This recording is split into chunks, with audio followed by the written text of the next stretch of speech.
Halo Sobat Rimba, selamat datang di podcast Rawat Rimba. Ruang bincang tentang alam, lingkungan, dan semua upaya menjaga bumi agar tetap lestari. Saya Robi Destiawaldi dari Rimba Raya Indonesia. Kali ini kita akan membahas sebuah topik yang cukup kompleks dan penting untuk kita bahas, yakni Prof. Bambang Hero Saharjo, ahli yang membongkar kerusakan malah dilaporkan. Cerita ini bermula dari laporan terhadap seorang guru besar dan pakar lingkungan hidup, Prof. Bambang Hero Saharjo. Mungkin Sobat Rimba sudah pernah mendengar nama beliau. Seorang pejuang lingkungan yang sering tampil di berbagai persidangan besar kasus lingkungan. Tapi siapa sangka, perjuangan beliau kini justru menghadapi ancaman hukum. Sobat Rimba, mari kita mulai dengan kronologi kejadian. Pada Rabu 8 Januari 2025, Prof. Bambang dilaporkan oleh Ketua Umum DPP Putra Putri Tempatan Bangka Belitung, Andi Kusuma, ke Kepolisian Bangka Belitung. Andi menuduh Bambang memberikan keterangan yang keliru tentang kerugian negara dalam kasus korupsi timah. Menurut Andi, keterangan tersebut melanggar pasal 242 KUHP karena dianggap memberikan informasi palsu dan menilai Prof. Bambang tidak kompeten dalam menghitung kerugian negara tersebut. Tuduhan yang dihadapi Prof. Bambang ini cukup serius, yakni melanggar pasal 242 KUHP tentang pemberian keterangan palsu di bawah sumpah, yang bisa berujung pada hukuman hingga 7 tahun penjara. Namun perlu dicatat bahwa Prof. Bambang adalah seorang saksi ahli yang memberikan kesaksian berdasarkan ilmu pengetahuan. Data yang beliau sampaikan bukanlah asal-asalan, melainkan hasil perhitungan yang telah divalidasi dan digunakan dalam pengadilan. Dalam kasus tata niaga timah di Bangka Belitung, Prof. Bambang mempresentasikan potensi kerugian lingkungan hingga mencapai 271 triliun rupiah. Jumlah ini bukan angka yang kecil, namun memiliki dasar ilmiah yang jelas, mencakup dampak terhadap ekosistem, keanekaragaman hayati, dan kesehatan masyarakat. Prof. Bambang sendiri mengungkapkan bahwa ia belum mengetahui secara pasti bentuk laporan yang dimaksud. Informasi yang saya dapatkan dari media pun beragam. Ada yang bilang saya disomasi, ada yang bilang dipolisikan, dan ada juga judul berita yang terkesan menakutkan. Saya dituduh memberikan keterangan palsu, dianggap tidak kompeten. Bahkan ada yang menganggap saya bukan ahli keuangan negara. Ucap Prof. Bambang Hero Saharjo via WhatsApp. Padahal, ia diminta oleh penyidik kejaksaan untuk menghitung kerugian lingkungan akibat tambang timah di Bangka Belitung. Semua perhitungan dilakukan berdasarkan aturan yang berlaku, termasuk penggunaan Permen LH nomor 7 tahun 2014. Sampel diambil, diverifikasi di lapangan, dan diuji di laboratorium. Setelah hasil laboratorium membuktikan kerusakan, baru kerugian lingkungan dihitung. Jika saya dianggap memberikan keterangan palsu, mengapa majelis hakim menerima perhitungan saya? Laporan ini benar-benar memalukan, tegas Prof. Bambang. Dalam hal ini, menurut Kepala Pusat Penerangan Hukum, Kejagung, Harli Siregar, ahli memberikan keterangannya berdasarkan pengetahuan ilmiah yang kemudian diolah dan dihitung oleh Auditor Negara (BPKP). Perhitungan atas kerugian keuangan negara ini dilakukan atas permintaan jaksa penyidik. Harli menegaskan bahwa pengadilan dalam putusannya telah menyatakan kerugian negara dalam perkara ini sebanyak 300 triliun rupiah. Artinya, pengadilan sependapat dengan Jaksa Penuntut Umum atau JPU bahwa kerusakan lingkungan tersebut merupakan kerugian keuangan negara. Lalu, apa yang menjadi keraguan kita terhadap pendapat ahli tersebut sehingga harus dilaporkan? Ujar Harli. Sobat Rimba, peristiwa yang menimpa Prof. Bambang mengangkat pertanyaan penting. Apakah sistem hukum kita cukup melindungi para ahli lingkungan? Secara teoritis, Pasal 66 Undang-Undang Nomor 32 Tahun 2009 tentang Perlindungan dan Pengelolaan Lingkungan Hidup memberikan jaminan hukum bagi mereka yang memperjuangkan hak atas lingkungan hidup yang baik dan sehat. Pasal ini dengan jelas menyatakan bahwa siapapun yang berjuang untuk lingkungan hidup yang sehat tidak dapat dituntut secara pidana maupun perdata. Namun, kenyataan yang kita hadapi cukup berbeda. Para ahli seringkali menjadi sasaran intimidasi dan tekanan hukum. Konsep anti-SLAPP, Anti-Strategic Lawsuits Against Public Participation, yang bertujuan untuk melindungi individu atau kelompok dari tuntutan hukum, yang bertujuan membungkam aktivis atau ahli, masih sulit diterapkan secara konsisten. Menurut pasal 1 angka 28 KUHP, keterangan ahli adalah pendapat dari seseorang yang memiliki keahlian khusus mengenai suatu hal yang diperlukan untuk membuat terang suatu perkara pidana. Keterangan ahli ini berfungsi sebagai panduan untuk membantu hakim memahami fakta yang kompleks dalam suatu perkara. Namun, keterangan ahli tidak mengikat pada hakim. Hakim bebas untuk menerima atau menolak keterangan tersebut, tergantung pada pertimbangan mereka. Ahli hanya memberikan penjelasan tentang hal-hal teknis yang diperlukan dalam perkara dan tidak menentukan substansi dari perkara tersebut. Seperti yang diungkapkan oleh Eddie O.S. Hiarich dalam bukunya Teori dan Hukum Pembuktian, ahli bertugas menjelaskan fakta yang perlu diterangkan, bukan menentukan substansi perkara. Peran ahli dalam sistem hukum kita berbeda dengan di negara lain seperti Amerika Serikat. Di sana dalam Federal Rules of Evidence, keterangan ahli harus diberikan oleh seseorang yang memiliki pendidikan, pelatihan, atau pengalaman yang diakui dalam bidang tertentu. Di Indonesia, meski tidak ada aturan yang secara spesifik mengatur keterangan ahli, sistem hukum kita mengandalkan teori pembuktian negatif berdasarkan undang-undang yang memberikan kebebasan pada hakim untuk menilai keterangan ahli. Peran ahli, khususnya dalam perkara lingkungan, sangat penting untuk melindungi hak atas lingkungan hidup yang sehat, sebagaimana dijamin dalam pasal 28H Undang-Undang Dasar 1945. Sayangnya, peran ini tidak datang tanpa resiko. Beberapa ahli malah menghadapi ancaman hukum, dan keterangan yang mereka berikan di pengadilan, ironisnya, bukannya dihargai, mereka justru dilaporkan.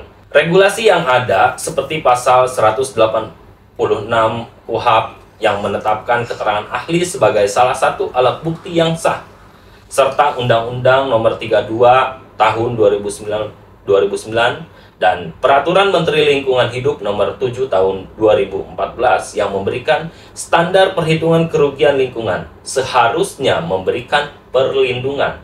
Namun, dalam praktiknya, celah hukum sering dimanfaatkan untuk menekan para ahli.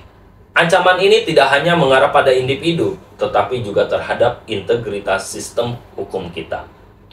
Prof. Bambang Hero Saharjo, seorang pakar lingkungan hidup yang sering menjadi saksi ahli dalam berbagai kerusakan lingkungan, dengan tegas menyatakan tindakan melaporkan ahli adalah ancaman serius bagi independensi dan objektivitas hukum di persidangan.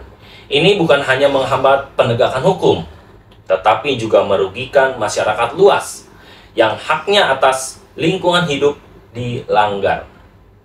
Rektor IPB University, Prof. Arif Satria juga memberikan dukungannya kepada Prof. Bambang. Kami melihat bahwa gugatan terhadap saksi ahli atas keterangan di persidangan dapat merusak tatanan hukum di Indonesia.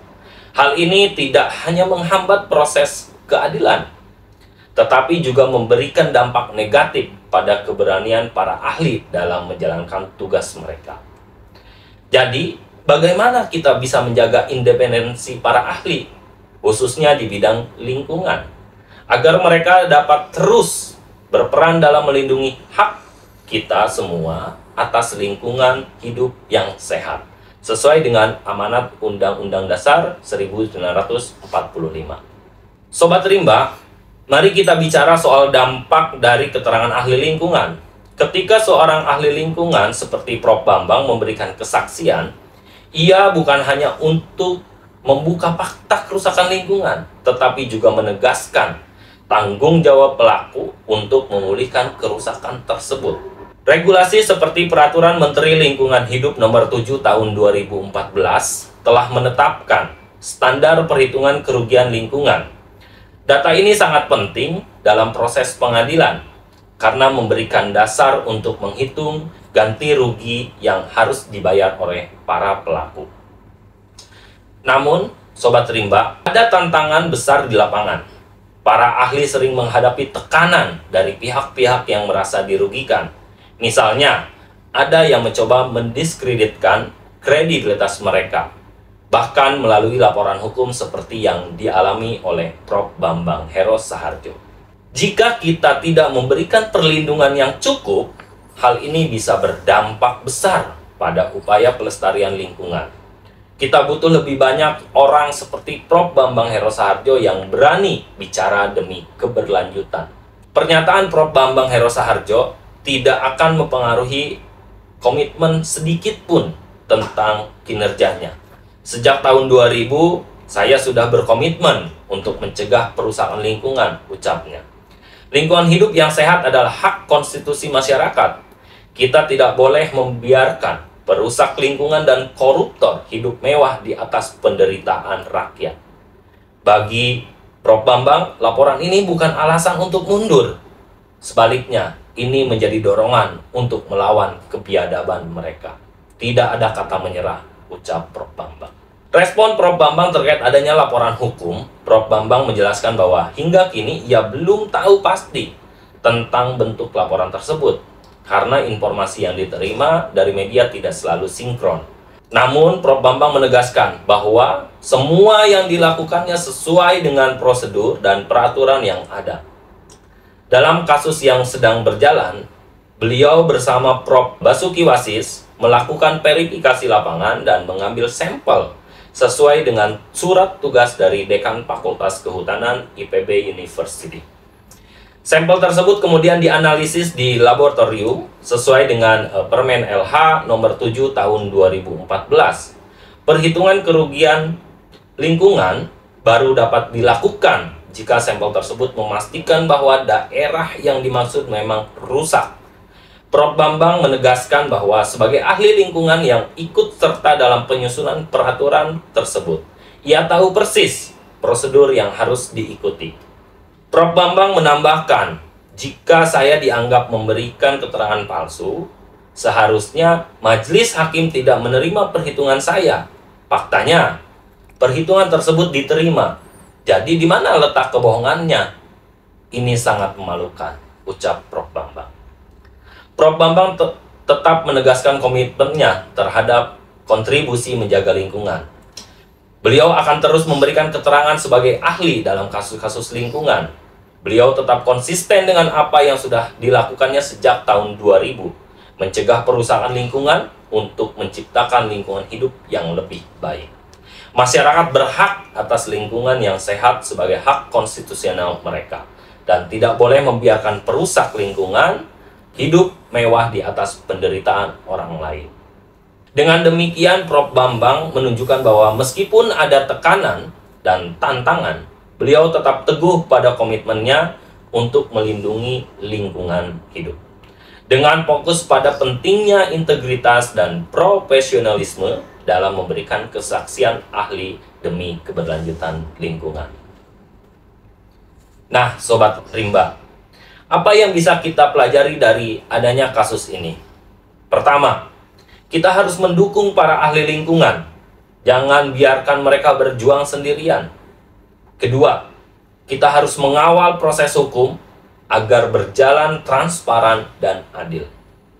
Pesan Prof. Bambang untuk Sobat Rimba dimanapun berada, terutama untuk generasi muda yang ingin berjuang dan masih terus berjuang di bidang lingkungan, jangan takut mencegah kerusakan lingkungan dan melawan mereka yang ada di baliknya. Masyarakat berhak atas lingkungan yang sehat dan kita punya tanggung jawab untuk mewujudkannya. Untuk pelaku kerusakan lingkungan, jawabannya hanya satu, lawan. Ingat, Anda tidak sendiri, banyak teman-teman yang mendukung upaya ini. Jangan ragu dan tetap teguh dan berprinsip. Tapi, kontribusi Sobat Rimba tidak berhenti di situ. Ada banyak hal kecil yang bisa dilakukan untuk mendukung perjuangan dalam menjaga lingkungan. Menyuarakan kepedulian kita dalam menjaga lingkungan melalui platform media sosial. Tetap suarakan, lawan mereka yang merusak. Dan yang tak kalah penting, mari kita dorong pemerintahan untuk memperkuat regulasi dan perlindungan bagi ahli lingkungan. Kita butuh sistem hukum yang melindungi, bukan untuk menghancurkan atau merusak nama seorang ahli. Sekarang saatnya kita semua bertindak. Sobat Rimba, dengan tindakan kecil yang kita lakukan, kita dapat memberikan dampak besar bagi masa depan bumi yang lebih baik. Jangan tunggu orang lain, karena perubahan dimulai dari diri kita sendiri. Ayo bergerak, ayo peduli, dan ayo lindungi bumi kita. Terima kasih sudah mendengarkan podcast Rawat Rimba. Jangan lupa untuk ikut kami di media sosial Rimba Raya Indonesia untuk informasi dan inspirasi seputar alam dan lingkungan. Sampai jumpa di episode berikutnya, Sobat Rimba. Tetap semangat, jaga alam, rawat rimba.